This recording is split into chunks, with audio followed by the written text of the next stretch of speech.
Renungan Minggu Oktav Natal tahun 2020, Pesta Keluarga Kudus.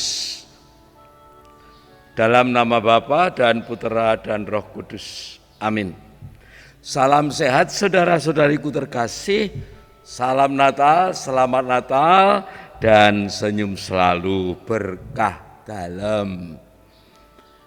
Hari ini kita bersama merayakan Pesta Keluarga Kudus Nazaret, Maria, Yosef, dan Yesus, atau Yesus, Maria, dan Yosef.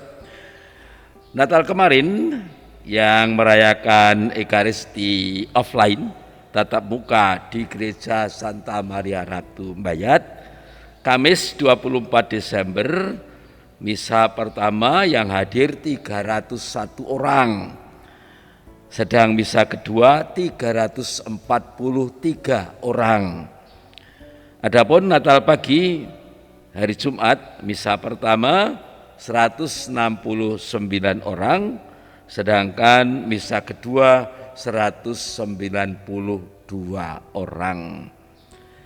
Karena kapasitas gedung gereja dalam masa biasa 800 orang, maka yang hadir misa Natal masih di bawah 50%. Dan durasi setiap kali misa sekitar 60 menit.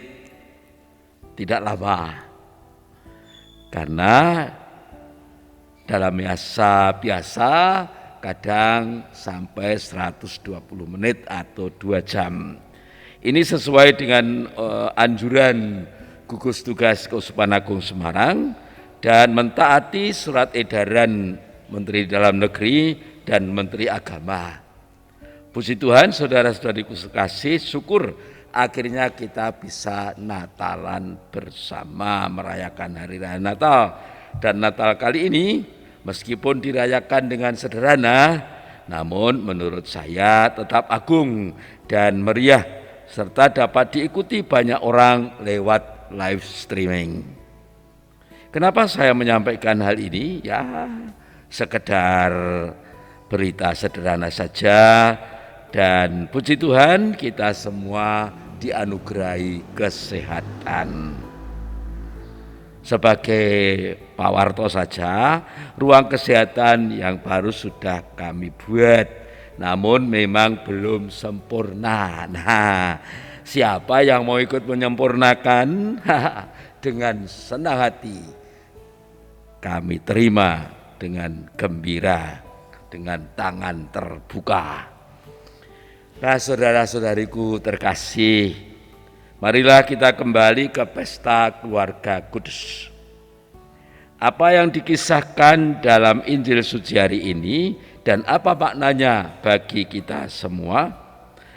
Tentu saja hal ini harus kita pertanyakan karena keluarga Kudus Nazaret harus menjadi cerminan bagi keluarga Kristiani, sehingga kita boleh berharap nantinya, ini berharap ya, keluarga-keluarga kita dapat menjadi keluarga Kudus Mbayat. Wah, hebat sekali. Boleh saja toh berharap, apa salahnya kalau kita berharap? Kenapa tidak? Nah, lalu masalahnya kira-kira seperti apa keluarga Nazaret itu ya? Nah, kalau di hari Natal, hari kelahiran Yesus kemarin, Maria dan Yosef diuji. Maria dan Yosef diuji dalam menghadapi dan mengatasi kesulitan.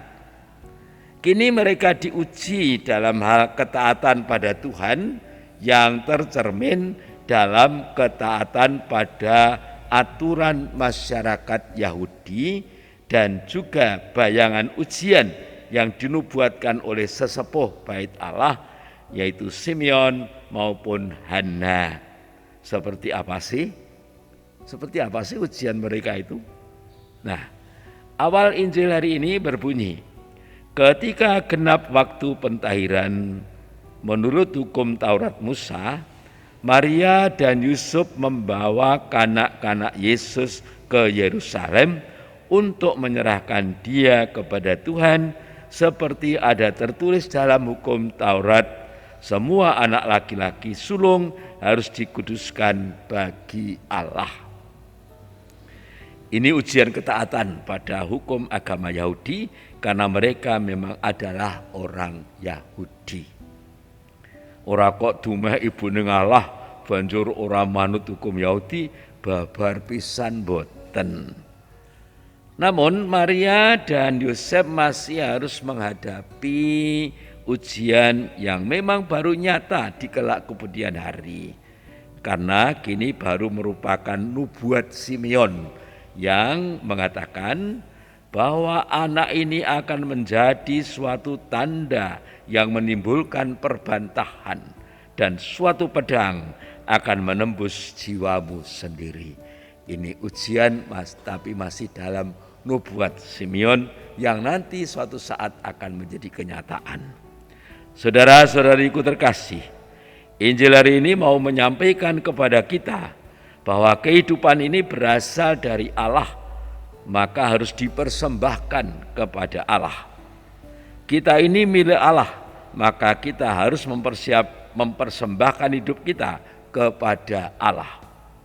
Penyerahan hidup kepada Tuhan itu merupakan panggilan dari Tuhan sendiri. Adapun panggilan Tuhan itu ada yang panggilan biasa, yaitu bahwa kita dipanggil untuk hidup dan berkarya dalam berbagai macam bentuk karya yang baik dan benar, yang semuanya diarahkan sebagai pelayanan kita kepada kepentingan umum, meskipun juga untuk mencari nafkah penyangga hidup ini. Nah, selain itu ada panggilan khusus, bukan panggilan istimewa. Saya ulangi, ada panggilan khusus, bukan panggilan istimewa. Yang ada dua, yaitu panggilan hidup berkeluarga dan panggilan hidup selibat, tidak berkeluarga atau tidak menikah. Ada beberapa bentuk panggilan selibat, yaitu menjadi imam, biarawan atau biarawati, dan di beberapa keuskupan ada panggilan-panggilan khusus selibat juga. Umpamanya di Keuskupan Agung Semarang ada pentebar ragi Kristus, namun mereka tidak hidup dalam biara, mereka mencari nafkah di rumahnya atau di kampungnya masing-masing. Setiap kali mereka berkumpul dan mereka juga mengucapkan kaul sementara maupun kaul kekal. Mungkin di tempat lain juga ada. Semua bentuk panggilan itu dalam seluruh hidup dan karyanya merupakan persembahan kita kepada Tuhan.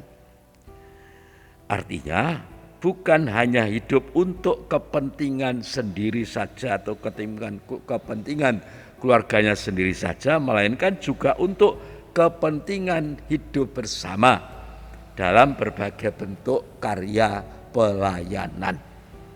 Saudara-saudariku terkasih, sudah sejak masa kanak-kanak dan remaja di Nazaret, Yesus sudah mempersembahkan seluruh hidupnya untuk kepentingan bersama yang dimulai dalam lingkup kecil keluarga Nazaret dan tentu bersama tetangga-tetangganya. Dan ini secara tidak langsung menjadi saat pembelajaran bagi Yesus untuk nanti bila dia mulai go public melaksanakan karya perutusannya. Sebagai contoh saja, Yesus juga diajari oleh Bapak Yosef menjadi tukang kayu, dan dia meneruskan karya Bapak Yosef menjadi tukang kayu, melaksanakan pesanan dan mengirimkan pesanan itu sudah jadi. Dan masih banyak yang lain. Dia juga belajar pada guru-guru agama di Bait Allah dan selanjutnya. Nah, saudara-saudaraku yang terkasih, sekali lagi saya katakan itu semua secara tidak langsung menjadi saat pembelajaran bagi Yesus untuk nanti bila mulai go public melaksanakan karya perutusannya. Hal ini nampak dalam ayat terakhir Injil suci hari ini.